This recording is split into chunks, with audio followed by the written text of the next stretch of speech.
उल्टी करती हूँ ना। हाँ क्योंकि मैं पहले बता चुका था, human being is a property of the state government. हाँ या ना? जी सर। भाई यदि किसी व्यक्ति को मारा पीटा जाता है तो वहां पे कंप्लेन कौन करता है? स्टेट करता नहीं करता? ये तो लिखा है state versus X Y Z. तो जो स्टेट है ये कंप्लेनेंट होता है। यदि तुम किसी के व्यक्ति को मारोगे पीटोगे तो विक्टिम कौन होगा? स्टेट, क्योंकि इसकी जिम्मेदारी होती है उसको बचाना, उसकी क्या नाम है, सेवा करना, रखना। तो इसलिए जी स्टेट इस पे केस करती है, एक्स वाई जेड पे।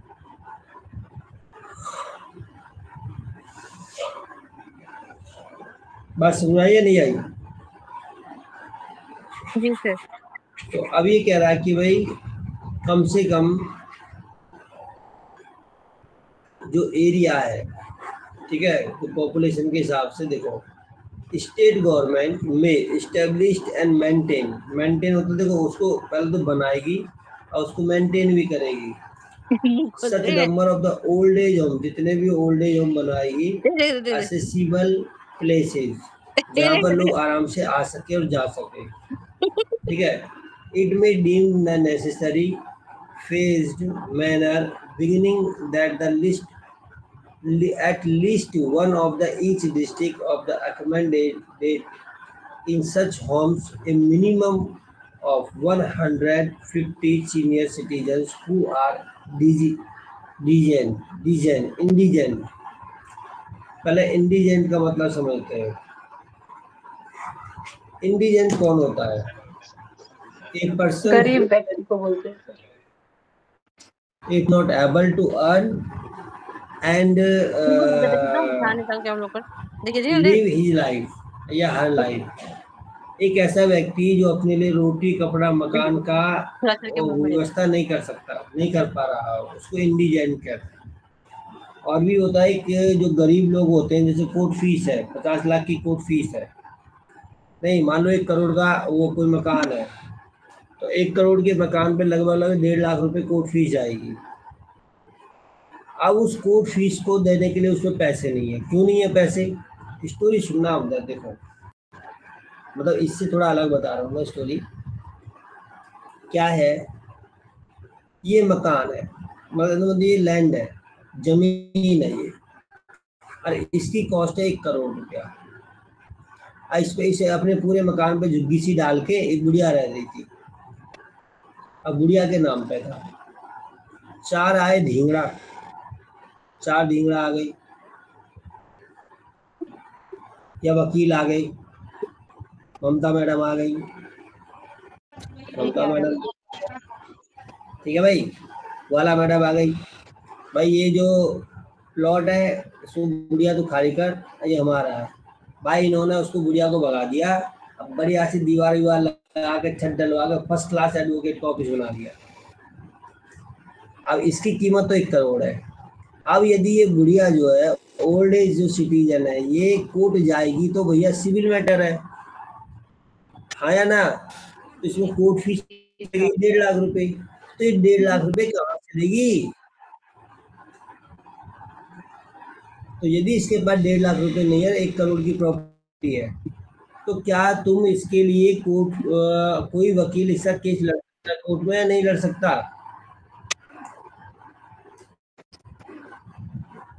बताओ भाई साहब, 25 पैसे मिलेंगे उसको। सर दीपक जी ले लेंगे 25 पैसे। बिल्कुल 100%। वो बोल रहे थे कि मेरा बहुत अच्छे से ये पढ़ा हुआ तो ये थोड़ी है, ये तो सीपीसी पढ़ाने लग गया तुम्हें। है।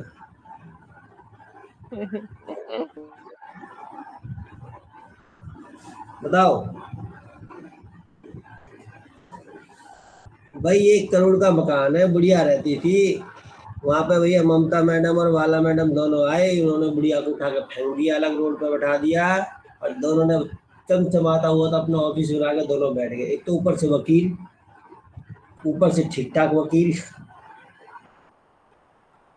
भाई एक तो वकील ऊपर से ठीक ठाक वकील। और सर दूसरा महिला। हाँ अरे ठीक ठाक नहीं समझ जाओ ना।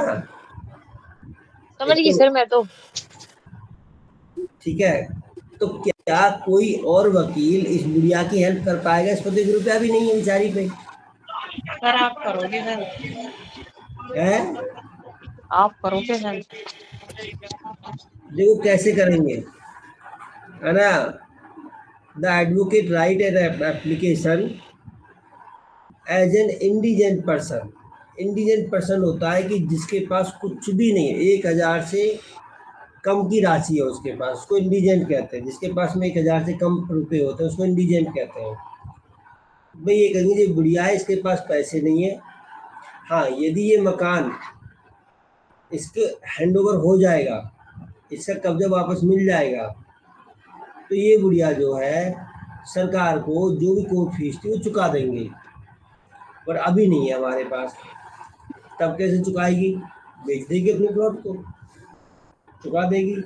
या कई बार बुढ़िया के सीनियर सिटीजन एक्ट के अकॉर्डिंग उसको माफ भी कर देते हैं। कोर्ट फीस जज साहब की पावर होती है, माफ कर देते हैं उसको। तो इस हिसाब से कोई भी बुढ़िया के केस को यदि प्रॉपर्टी से रिलेटिव है, कोर्ट फीस के चक्कर में ये नहीं कि तुम वो नहीं लड़ पाओगे। अच्छा, बुढ़िया ही नहीं, जवान भी हो, किसी भी एज का हो, इसमें इंडिजेंट लिखा है केवल, हु आर इंडिजेंट, मतलब वो गरीब होना चाहिए। ऐसे लोगों के लिए एक डिस्ट्रिक्ट में वापस आ जाते हैं इसी इसी एक्ट में। तो जब ये बनाया जाएगा ना, एक डिस्ट्रिक्ट में एक होना चाहिए ओल्ड एज होम, और उस घर की कैपेसिटी 150, मतलब 150 की कैपेसिटी होनी चाहिए बेड की। और वो किसको दिया जाएगा, कौन रहेगा उसमें? जो इंडिजेंट पर्सन होंगे। ठीक है जी। अब इंडिजेंट समझ में आया कौन होते हैं? जी सर। जिसके पास में अपने खुद की खाने पीने रहने जीने का कोई साधन नहीं होता है। मतलब जब उसमें पढ़ोगे ना सीपीसी में, तो उसमें साफ लिखा है कि किसी के पास 1,000 से कम अमाउंट का वो संपत्ति है, पैसा है, तो उसको। गुड़िया के पास तो कोई संपत्ति नहीं है इस टाइम। ममता मैडम ने, वाला मैडम ने छीन ली उसकी गुड़िया की प्रॉपर्टी। सर इतने भी वो बेकार ना है कि बुढ़िया की प्रॉपर्टी छिनवाओ सर। समझ में आ गया ना? भूलोगे नहीं ना कभी? अरे सर अभी भी भूल गए तो फिर क्या फायदा। मैं तो हमने तुम्हें 1 करोड़ का प्लॉट दिलवा दिया। वो वापस भी तो दिलवा दिया सर आपने। बेइज्जती के साथ वापस करना पड़ा। क्यों करना पड़ा बेइज्जती के बाद? अच्छा वकील हायर करो सीपी सिंह जैसे को। अच्छा मान लो उसी केस में आप क्या आती है ओल्ड एज होम की इंक्लूडिंग। अच्छा देखो इसमें ना ये एट लीस्ट है, ध्यान रखना, एक शब्द दिया था इसमें, उसका मीनिंग होता है एट लीस्ट वन से ज्यादा कितने भी होंगे। अब ये पूछो बुलंदशहर में ओल्ड एज होम कहाँ है? एक डिस्ट्रिक्ट में एक होना चाहिए। और ये शायद 2009 में अलाउ हो गया था यूपी में भी, 12 में हुआ दिखा था शायद, 2012 में अडॉप्ट कर लिया था यूपी ने भी इस वाले एक्ट। ढूंढो ओल्ड एज होम का है, जाओ वहाँ पे घूम के आओ एक बार, सरकारी वाला। Including the standard of the various type of the services to be provided by them which are necessary for medical care, means of entertainment to the inhabitant of the such homes। उस home में क्या होना चाहिए? Entertain का सारी सुविधा होनी चाहिए, मेडिकल सुविधा होनी चाहिए, डॉक्टरों की विजिट होनी चाहिए, मतलब जो एक ओल्ड एज सीनियर सिटीजन को जरूरतें होती है वो सारी वहाँ पर अवेलेबल होनी चाहिए। ये किसकी ड्यूटी है? ये गवर्नमेंट की, स्टेट गवर्नमेंट की ड्यूटी, उसको केयर टेकर बनेगा।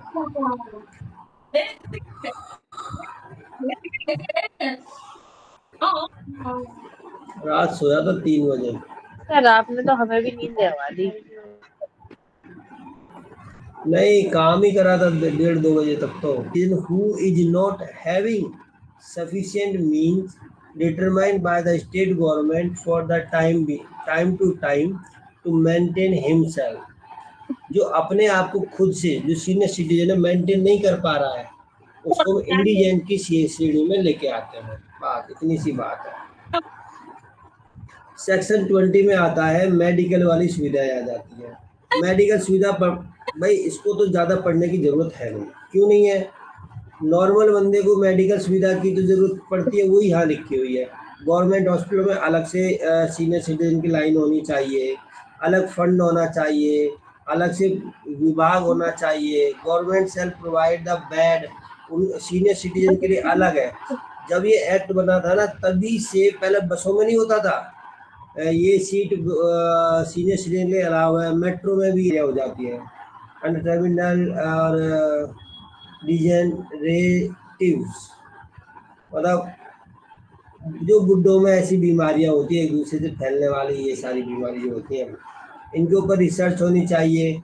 बीमारियां कैसे हो रही है, कैसे खत्म हो सकती है, इनको इनमें बीमारी ना बढ़े आपस में।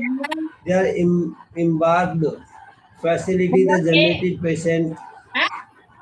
हर जो डिस्ट्रिक्ट हॉस्पिटल्स होते हैं उनमें अलग से बुढ़े बड़े लोगों के लिए अलग होनी चाहिए जगह देखने के लिए, और डॉक्टर भी अलग होना चाहिए। ठीक है, तो ये हमारा सेक्शन हो गया 20 मेडिकल से रिलेटेड है। अब यदि कोई बुढ़िया बुड्ढे को बीमारी है, 60 साल का है, 65 साल का है और उसका कोई इलाज नहीं करवा रहा, कोई है नहीं, एज एन एडवोकेट आप क्या करोगे? किसको एप्लीकेशन लिखोगे?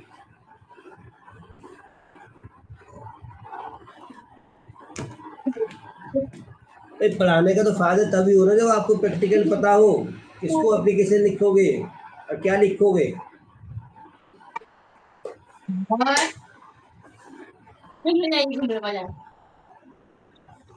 भाई साहब चौथा दिन है इसमें, मुझे भौंकते भौंकते मतलब हमारी भाषा में बोलते बोलते।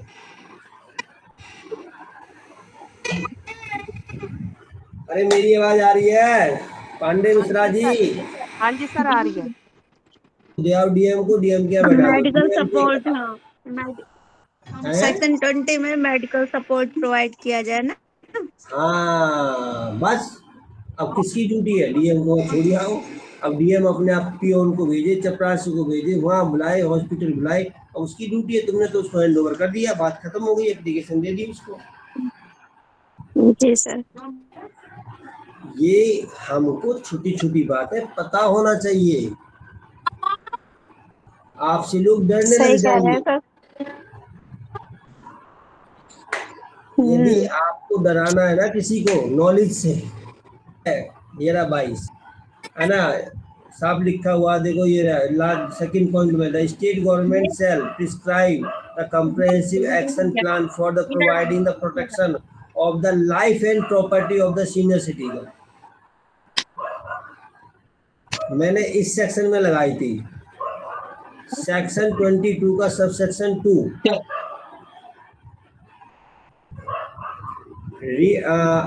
रीड विद सेक्शन 4, क्योंकि जब हम एप्लीकेशन लगाएंगे पूरे एक्ट के लिए वो 4 में जाएगी, इसलिए मैंने लगा कि ये एक्ट तो आप लोगों को पढ़ाना चाहिए, क्योंकि सबसे ज्यादा बुढ़िया बुड्ढों आज की डेट में परेशान है।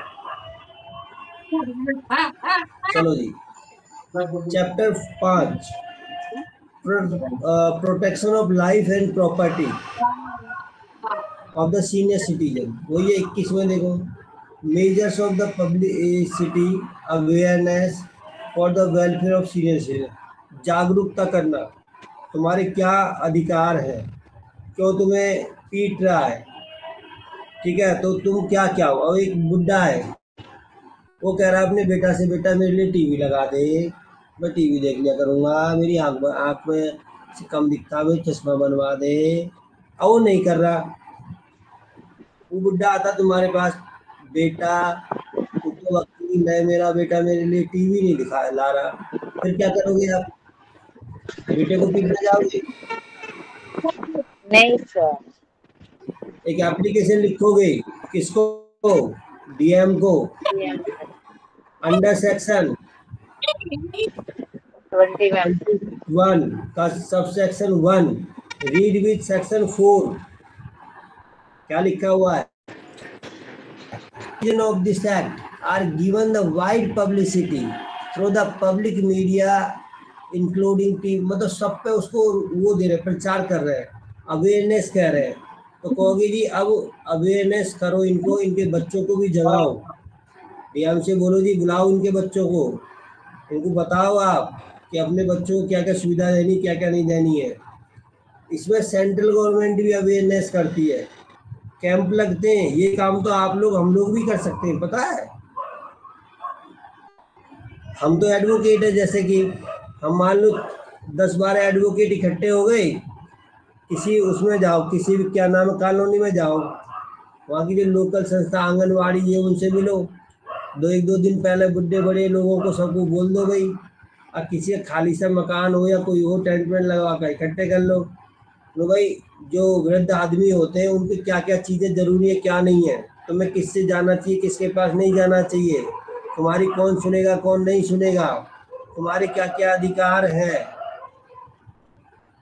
हम लोग ऐसे कैंप लगा सकते हैं, इससे क्या होगा, वेलफेयर होगा, अवेयरनेस होगा, पब्लिसिटी होगी। अच्छा 2 तरीका की पब्लिसिटी हो जाएगी हमारी तो लोगों में, तो ये भी अच्छा काम कर रहे हैं, बुढ़े बड़े लोगों को जागरूक कर रहे हैं, अधिकार बता रहे हैं, प्लस लोग हमें जानेंगे भाई वकील है ये, वकील कील है जी कील, केस भी मिलेंगे फिर हमें। सर उनके घर वाले कहेंगे कि आगे भड़काने, क्या चीज? उनके परिवार वाले भी तो कहेंगे भड़काने आ गए। ऐसा है 100 में से 100 एक जैसे हो ही नहीं सकते। हमें जब भी 100 काउंटिंग लेके आओ तो अपना ध्यान केवल रखा करो 30 पर, 20 से 30 लोगों पर ध्यान रखो बस, बाकी नहीं सुनने वाला। आपके 4 बच्चे हैं ना, तो 4 में से 1 या 2 ही सेवा करेगा। हाँ जी सर, ये तो बात है। और यदि आपका 1 बच्चा है और वो भी भाग गया तो पूरा बुढ़ापा रोते ही रह जाओगे, काश मेरे 4 बच्चे और होते। नहीं क्या नाम है वो, अरे क्या नाम, सपना मैडम, हेलो,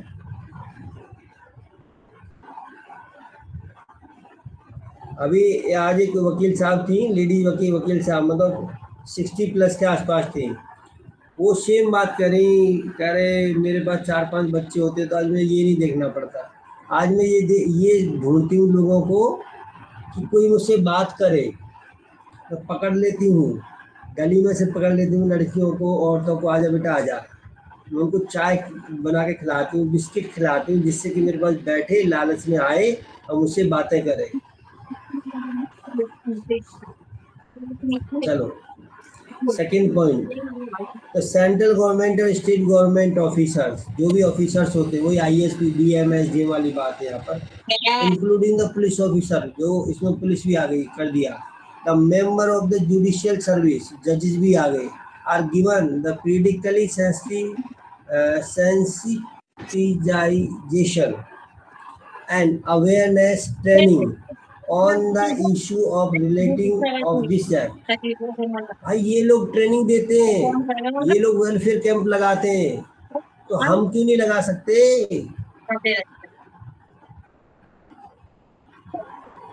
ठीक है भाई, बुलंदशहर में कैंप लगाओ, दिल्ली से भी आएंगे वकील, बड़ा आयोजन करो टेंट का।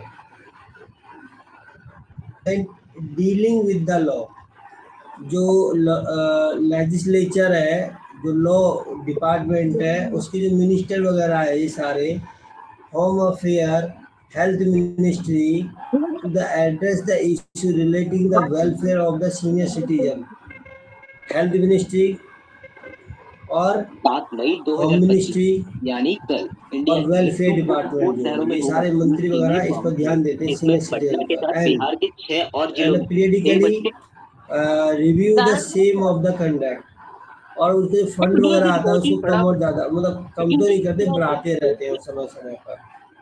इसमें मैंने बता दिया आपको, है ना। Authorities may be the specified और the implementing the provision of this act. इस पूरे एक्ट को maintenance and welfare of the parents and senior citizens जो एक्ट है, ठीक है, इसमें क्या करते हैं, स्टेट गवर्नमेंट में कन्फर द सच पावर और impose such duties of the district magistrate. ये सारी की सारी ड्यूटी पावर किसकी होती है, डिस्ट्रिक्ट। कोई भी एप्लीकेशन सीनियर सिटीजन एक्ट में जाएगी तो किसको जाएगी,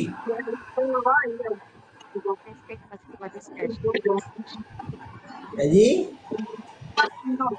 डिस्ट्रिक्ट मजिस्ट्रेट को, डीएम। हाँ जी, डीएम को जाएगी, या डीएम खुद सुनेगा या किसी को उसको मार्क कर देगा कि चलो भाई एसडीएम सुन लेगा, एडीएम सुन लेगा, एडीसी सुन लेगा, एडीओ सुन लेगा। वो डीएम मार्क कर दे, किसी सुने कोई भी, लेकिन जो हम वो जो एप्लीकेशन फाइल करेंगे किसके नाम करेंगे, डीएम को, मतलब सीनियर सिटीजन पेरेंट्स से रिलेटेड को भी। अच्छा, एक सबसे बड़ी बात है, यही same to ensure that the provisions of this act are properly carried out and the district magistrate may specify the officer subordinate to him who shall access। बता दिया, या तो खुद सुनेगा या अपनी जगह किसी सबॉर्डिनेट मतलब छोटे अधिकारी को अपॉइंट कर देगा, भाई ये काम तू कर, सुनेगा, तेरी ड्यूटी है क्या कर लिया, and perform all or any of the duties conferred or impose the local limits within which the power of duty shall be carried out by the officer as may be prescribed। जो उसको direction दी होगी उस उतने direction में वो अपना काम करेगा सारा का सारा। Second, the state government shell prescribe the comprehensive action of the plan. भाई उनकी लाइफ को कैसे प्रोटेक्ट किया जाए और उनकी प्रॉपर्टी को कैसे प्रोटेक्ट किया जाए, ये जो डायरेक्शन वगैरह कौन देगा, ये वाला स्टेट गवर्नमेंट दे, स्टेट गवर्नमेंट की duty. 23, transfer of the property to be void of the certain circumstances. Void माने अवैध। यदि किसी बुड्ढे ने अपनी प्रॉपर्टी किसी को दे दी, सपोज करो एक्स है, कौन है एक्स, इसकी एज 61 साल, इसने लव एंड अफेक्शन में अपनी जमीन वाई को दे दी, वाई के नाम पे क्या कर दिया, ट्रांसफर कर दिया, ये प्रॉपर वे में ट्रांसफर का मतलब पूरी बेच दी। अब वाई ने जब तक प्रॉपर्टी वाई के नाम ट्रांसफर नहीं करी थी, एक्स की बड़ी सेवा कर रहा था भाई साहब, पैर छुए, पैर दावे, मिलाए, सरसों का तेल लगा के मालिश करे भाई साहब। उसको लगा बुड्ढे को भाई मैंने अवॉइड करा देंगे, कैंसिल करा देंगे, अवैध हो जाएगा वो ऑटोमेटिक। क्योंकि बुड्ढे ने जो प्रॉपर्टी जो ट्रांसफर करी है, यदि उसमें लिखवाया भी नहीं है ना, वो अंडरस्टूड है सारी चीजें कि भाई तुझे यदि प्रॉपर्टी दे रहा है ना फ्री में, तो तू भैया मरने तक उसकी सेवा करेगा। और सेवा तेने जिस दिन करनी बंद कर दी, उस दिन भैया वाला मैडम पहुंच जाएगी, कॉपी पहन लेके, भाई तेरी ना कंप्लेन लिख के अभी दे दूँ डीएम के यहाँ पे, और डीएम तुझे अभी भगा देगा। और अभी ये जो प्रॉपर्टी के पेपर तेरे नाम पे हो रहे हैं वो सब कैंसिल हो जाएंगे, सारे के सारे कैंसिल। वापस वो प्रॉपर्टी किसको मिल जाएगी, एक्स को मिल जाएगी, बुढ़िया को मिल जाएगी। बात समझ में आई या नहीं आई? हाँ जी सर। ठीक है जी। ये नहीं कि बुढ़िया ने किसी दूसरे 30 साल के व्यक्ति को, दोनों ही हो गए मेजर, अपनी जमीन इसको बेच दी, तो क्या ये बेचा हुआ जो रजिस्ट्री कहते हैं हम लोग, क्या रजिस्ट्री, अब वो तुम्हारे पास आई, मुझे मैंने गलती से इसको पैसे इसको बेच दी और हमारी बात हुई थी 20-20 लाख में, लेकिन जी इसने तो 20 लाख ना देके मुझे 10 लाख रुपए देके मेरी प्रॉपर्टी लिखवा ली, अब बाकी पैसे दे ही नहीं रहा, ये प्रॉपर्टी में लिख दी। वकील साहब बताओ क्या करूँ, तो अब क्या करोगे? तुरंत एक एप्लीकेशन लिखोगे और किसको दे दोगे, रजिस्ट्रार को। ये जो प्रॉपर्टी सो एंड सो खाते की जो प्रॉपर्टी है, इस प्रॉपर्टी को ये लोग ना बेचे ना कुछ करे। ये केस चल रहा है, इनने मुझसे धोखे से लिखवाई थी, वे 20 लाख में बात हुई, 10 लाख इनने मेरे को दिए केवल। यार जो उन्हें 10 लाख दिए ना, 10वीं मत लिखो, अब कैश दिए तो बोले 2 लाख दिए, केवल 18 लाख देने थे, इनने मेरे मकान पे कब्जा कर लिया, लिखवा ली मुझसे जूते की। तो क्या वो रजिस्ट्री कैंसिल करेगा या नहीं करेगा रजिस्ट्रार? सर करेगा कैंसिल। 100% करेगा, क्योंकि वो इस एक्ट में जाएंगे ना, सीनियर सिटीजन एक्ट में, तो डीएम को सुनना ही सुनना पड़ेगा। बात समझ में आई है नहीं आई? जी सर। ये हमारा सेक्शन है, वो इसको क्या कर देगा, डिक्लेयर कर देगा वॉइड। भाई ये रजिस्ट्री नहीं मानने होगी, जाओ बेटा, तेरे 10 लाख भी गई और जमीन भी गई है तुझसे। ठीक है, अब इसका सब सेक्शन 2 देखो क्या कह रहा है। Where any senior citizen has to right to receive the maintenance. अब यदि मेंटेनेंस लगाओगे, किस में लगाओगे? 23 के सब सेक्शन 2 में लगाओगे। क्या कह रहा है भाई? अब कोई भी सीनियर सिटीजन है या पेरेंट है, वो इस सेक्शन में यदि कोई तुम यू आर नॉट, सॉरी तुम नहीं, जो senior citizen are not able to earn and to live he life, ना तो कमा सकते ना अपने जीवन को जी सक रहे हैं, तो वो किन पर मेंटेनेंस का केस ठोक सकते हैं? अपने बच्चों पर और रिलेटिव पर। रिलेटिव कौन है बताओ? बहन भाई। है भाई के बच्चे को ना, अरे भाई तो उसमें आ जाएंगे ना। हाँ उसमें ही है। इसमें क्या होगा, रिलेटिव कोई भी हो सकता है, मौसी का, मामा का, फूफी का, ताई का, ताऊ का, कोई भी लड़का लड़की जो होते हैं वो सब। जी सर। एक second. Act enforced against the transferee if the transferee has notice to the right the transfer of the graduates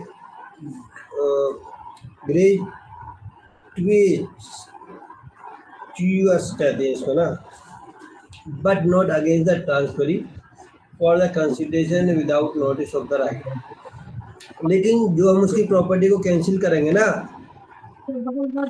उसको नोटिस जरूर देंगे, बताएंगे जरूर उसको कि आप ही जवाब दे, हम तेरी रजिस्ट्री को कैंसिल कर रहे हैं।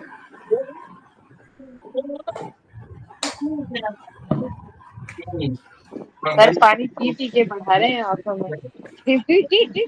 अरे नहीं आज ना होते ना, अगर हम आज पास होते नहीं, एक तो रात में सोया 3 बजे, सुबह जग गया 4:30, मतलब 5:30 कितने सेक्शन पार्टी केस में है? 6 offence and procedure for the trial. कैसे ऑफेंस होता है, कैसे इसका ट्रायल चलता है, वो साथ मैंने शुरू में बता दिया था, मतलब सिविल कोर्ट के अकॉर्डिंग ऐसे चलता है पूरा इसका वो।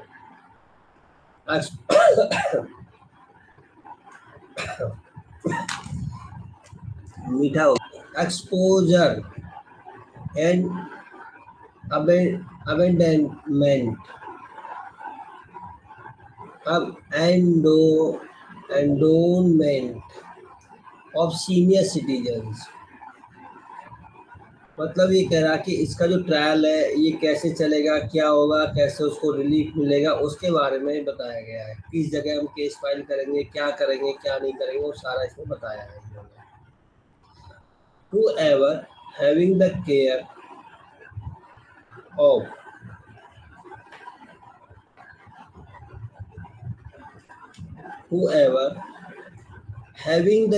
and protection of the senior citizen lives such senior citizen in any place with the intention of wholly, मतलब पूर्ण रूप से abandoning such senior citizen shall be punishable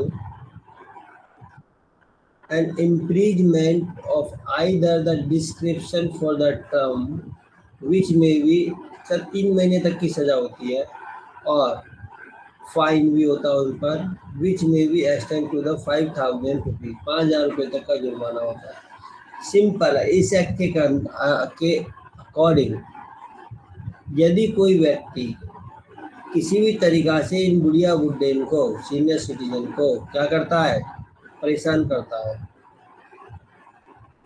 ना, और ये सिद्ध हो जाता है कि हाँ ये परेशान कर रहा था, उसको 3 महीने की सजा और उसको जुर्माना भी लग सकता है। Okay sir. इसका कॉग्निजेंस कैसे लेंगे? नॉट विद स्टैंडिंग, इसके बावजूद, anything contain of the code of CPC, वही CRPC। फिर तो बाकी हम भाई जो जैसे CRPC में पूरा प्रोसेस चलता है उसी वो सेम प्रोसीजर यहाँ चलेगा। विटनेस आएंगे, गवाह आएगा, ये होगा वो होगा, बेल भी लेनी पड़ेगी, है ना। Every offence under this act shall be cognizable and bailable. But जो सीनियर सिटीजन के एक्ट के अंदर कोई भी ऑफेंस यदि करेगा ना, नॉन बेलेबल नहीं होगा वो। यदि वो तेने बुड्ढे को दैत लात मुँह से बजा दिए तो जेल चला जाएगा, पर बेल देनी पड़ेगी। Act shall be trial the summary by the magistrate, भाई ये मजिस्ट्रेट के द्वारा चलेगा, समरी ट्रायल चलेगा। और ये मजिस्ट्रेट कौन सा है? ये डिस्ट्रिक्ट मजिस्ट्रेट।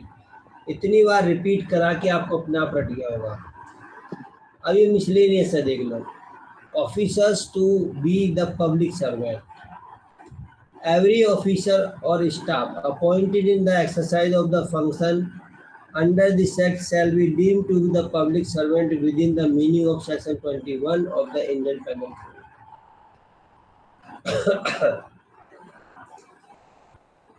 IPC अब क्या हो जाएगा? BNS। ये सेक्शन भी चेंज हो गया होगा, तो नए वाले में, है ना।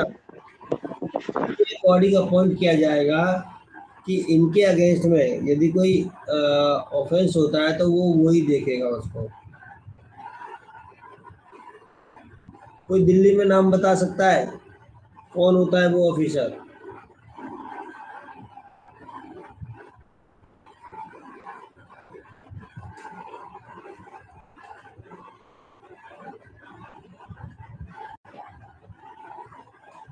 बताओ।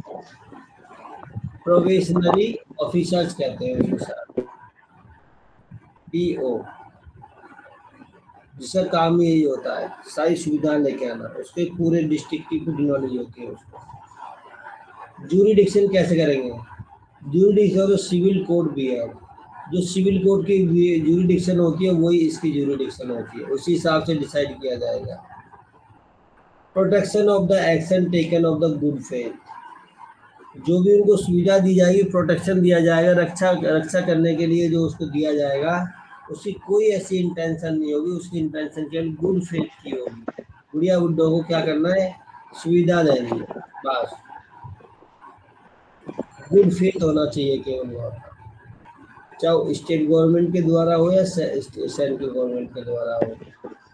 Power to remove the difficulty, जो डिफिकल्टी आएंगी इस एक्ट को लागू करने में, या ये जो सारी चीज़ें करने की जो हम करेंगे, जैसे ओल्ड एज होम बनाना है या लाइनें लगवानी है, बसों में रिजर्वेशन करना, कोई भी चीज़ ऐसी है, ट्रेन में रिजर्वेशन करना है, तो उनके लिए जो भी चीज़ें हैं वो सारी की सारी डिफिकल्टी को दूर किया जाएगा और भारत या स्टेट गवर्नमेंट अपने बजट में उनको पास करेगी, बार बार समय समय पर पास करती रहेगी पास। और इसमें कुछ खास ऐसा है नहीं। और वो सारे की सारी जो हम बनाते हैं ना योजना है, हर 2 महीने में एक्सपायर हो जाती है, मतलब सॉरी 2 साल के 2 साल। Power of the central government giving the direction, इस एक्ट के अकॉर्डिंग सेंट्रल गवर्नमेंट की क्या पावर है डायरेक्शन देने की? देखो क्या क्या डायरेक्शन देता है। सेंट्रल गवर्नमेंट में दे सकती है the direction of the state government को as the carrying to execution of the provision of this act, कि भाई तुम अपने राज्य में, सेंट्रल गवर्नमेंट कर रही है स्टेट गवर्नमेंट से कि तुम अपने राज्य में इस एक्ट को लागू कर लो, बस वो कह सकती है, लागू नहीं करवा सकती है, ध्यान रखना। 31 power of the central government to review, यदि कोई एक्ट या सेक्शन इसमें कोई प्रोविजन ऐसा है कि समय के साथ साथ वो हो गया, क्या हो गया, समय के साथ साथ में वो ओल्ड हो गया और उसकी इतनी जरूरत नहीं है, तो गवर्नमेंट उसको समय समय पर है ना क्या कर सकती है, इम्प्लीमेंटेशन कर सकती है, उसको सुधार कर सकती है। वो स्टेट गवर्नमेंट के द्वारा होता है सारा का सारा। Power of the state government to make rule, कोई भी जो रूल बनाएगी इससे रिलेटेड, इस एक्ट के से रिलेटेड, वो सारे के सारे रूल अपने भी स्टेट गवर्नमेंट बना सकती है। बस ये कह रहा है ये वाला। इन दिस वे ये चैप्टर हमारा हुआ कंप्लीट।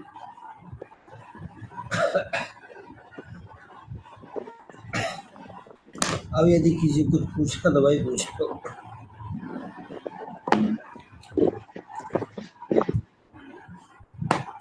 कोई क्वेश्चन है आप रेस्ट कर लीजिए। अब तो कोई